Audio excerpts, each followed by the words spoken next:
반갑습니다. 5월 7일 화요일 큐티 스케치 시간입니다. 오늘 본문은 열왕기상 14장 1절부터 20절까지의 말씀입니다. 오늘 본문은 이렇게 시작합니다. 그때 여로보암의 아들 아비야가 병든지라 여로보암이 자기 아내에게 이르되 청하건대 일어나 변장하여 사람들이 그대가 여로보암의 아내임을 알지 못하게 하고 실로로 가라.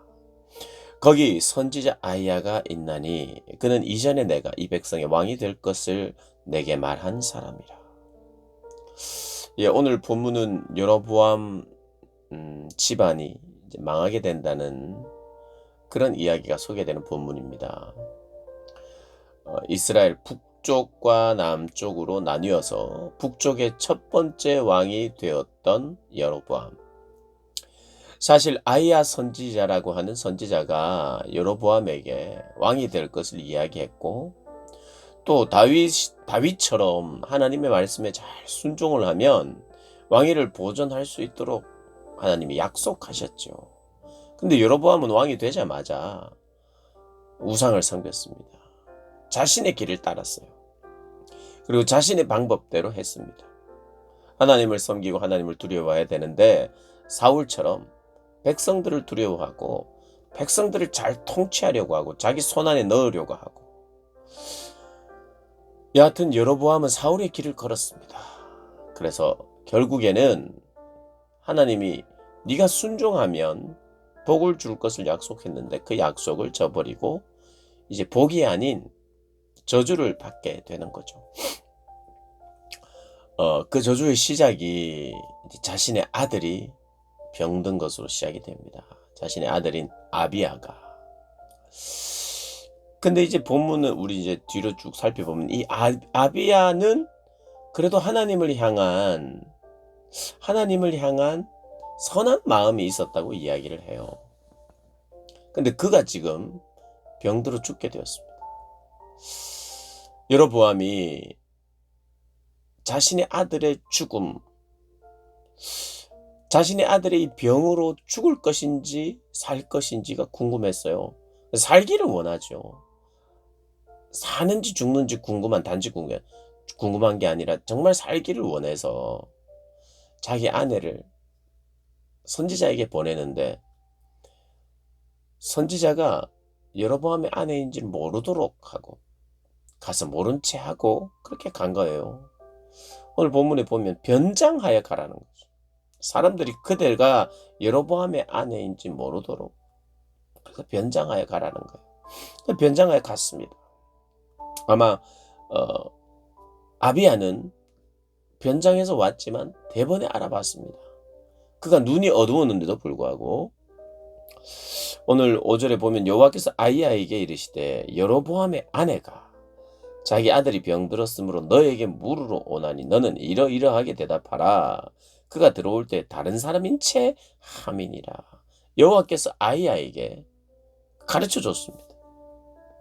아이야가 나이가 많았고 눈이 어두워서 잘 보지 못했음에도 불구하고 하나님께서 가르쳐 주시니까 보는 것보다 더 정확하게 아는 거예요. 그러니까 늙고 젊고의 문제가 아니라, 시력이 좋고 나쁘고의 문제가 아니라 하나님이 보게 하시면 미리 알려주시면 보는 겁니다. 확실한 겁니다. 그러니까 하나님이 개입하시고 하나님이 간섭하시고 하나님이 말씀하시면 그 말씀은 되는 거예요.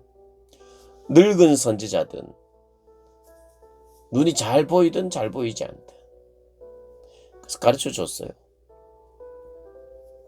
여로보암은 그의 신앙은 뭐였냐 하면 여호와를 따르지는 않아요. 그러나 여호와께서 뭔가 손대고 계시고 뭔가 하신다는 건 어느 정도 알고 있어요.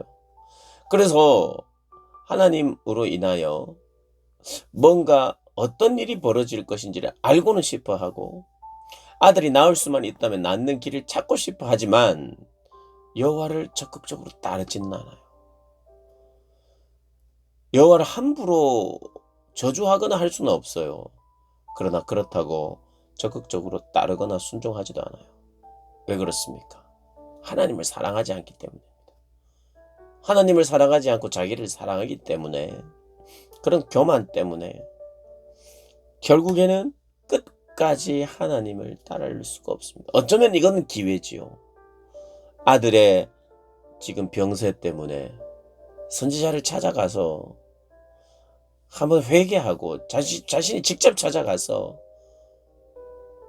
할 수만 있으면 제가 어떻게라도 이제 다시 하나님의 말씀 앞에 제가 나아가겠습니다. 이렇게 해야죠. 그렇게 하지 않습니다. 그렇게 못하는 거예요. 그래서 아내에게 물어오기를 바라고 처방이 있으면 그 처방을 받기를 원했어요. 근데 이미 알고 있었던 선지자가 이렇게 이야기를 합니다. 8절에 나라를 다윗의 집에서 찢어내어 너에게 주었거늘 너는 내 종 다윗이 내 명령을 지켜 전심으로 나를 따르며 나보기에 정직한 일만 행하였음과 같지 아니하고 네 이전 사람들보다 더 악을 행하고 가서 너를 위하여 다른 신을 만들며 우상을 부어 만들어 나를 노엽게 하고 나를 네 등 뒤에 버렸도다. 그러므로 내가 여호와의 집에 재앙을 내려 여로보암에게 속한 산에는 이스라엘 가운데 메인자나 노인자나 다 끊어버리되 거름더미를 쓸어버림같이 여로보암의 집을 맑게 쓸어버릴지라. 이제 왕을 이을 사람이 없고 그 여로보암의 집안이 왕가가 안 된다는 뜻이죠. 근데 더 마음 아픈 것이 하나 있는데 그것은 13절입니다. 그 아이가 죽을 것인데 그 아이도 죽는다. 모든 아들이 죽고 씨가 마른다는 거죠. 그런데 13절에 온 이스라엘이 그를 위하여 슬퍼하며 장사하려니와 그 아들의 죽음 때문에 장사를 하면서 온 이스라엘이 슬퍼한다는 거예요.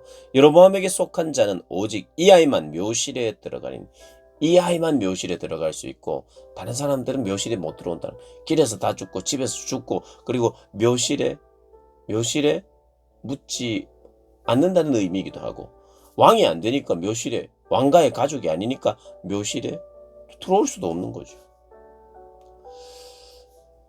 그러니까 유일하게 이 아들만 네가 왕일 때 왕자였으니 묘실에 들어갈 수 있고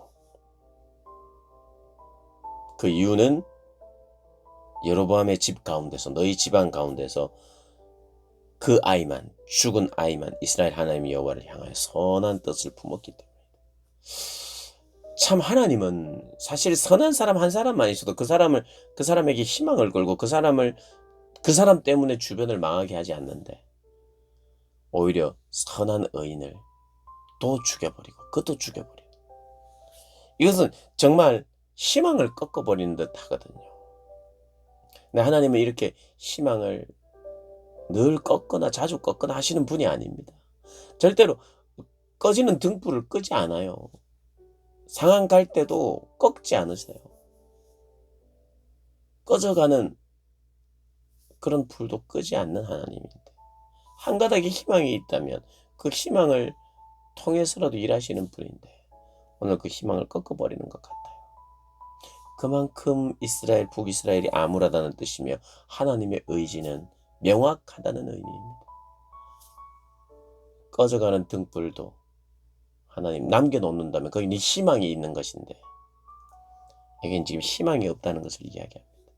그가 아세라상을 만들어서 여호와를 진노케 했고 여러 번의 기회를 통해서 돌아오기를 원했지만 돌아오지 않는 그를 향한 하나님의 최후 통첩이죠. 계속해서 선지자들의 말씀이요 이루어지는 것을 북쪽 이스라엘에서 강하게 지금 말씀하고 계십니다. 하나님은 암울한 그런 시대 속에서 말씀하시는 분이고 그 말씀은 어떤 상황 속에서도 이루어진다는 것을 오늘 우리에게 보여주고 있습니다. 선하신 하나님은 선한 일을 하십니다. 그러니 성경이 말하는 선한 일이 무엇인지를 우리가 알아야 돼요. 깨달아야 돼요. 선한 일. 그것은 하나님께 순종하는 일이 선한 일이에요. 우리가 그것을 착각하면 안 됩니다. 하나님 비위를 잘 맞춰줘야 좀 성공적인 삶을 살 수 있다. 이게 아니에요. 하나님의 말씀에 순종하고 하나님 말씀 안에 거하는 그 자체가 성공하는 삶이고 성공하는 인생이고 가장 복된 인생이에요. 그 자리를 찾는 게 우리의 삶의 목표입니다. 한번 나는 예수님 믿습니다. 이제 예수님을 위해서 살게요 하고, 그리고 이제부터 내 삶은 다른 삶이요. 이제부터 주님의 도움을 받아서 탁월한 삶을 살고 이런 게 아니라, 물론 그것도 포함은 되어 있지만 우리는 가장 복된 삶, 선한 삶이 하나님의 말씀에 늘 순종하며 하나님께 딱 붙어 있는 것인 걸 알고 깨닫고 추구하고 살아가는 그 삶입니다. 왕이 계속된다든지 왕위를 계속 잇는다든지 이런 것은 그냥 결과적으로 눈에 보이는 복이에요. 그 복을 위하여 사는 사람들이 아닙니다. 왕들이든 백성들이든. 그러니까 선하신 하나님께 순종하는 것, 그것이 성공인 줄 알고 살아가는 저와 여러분 되시기를 주님의 이름으로 축복합니다.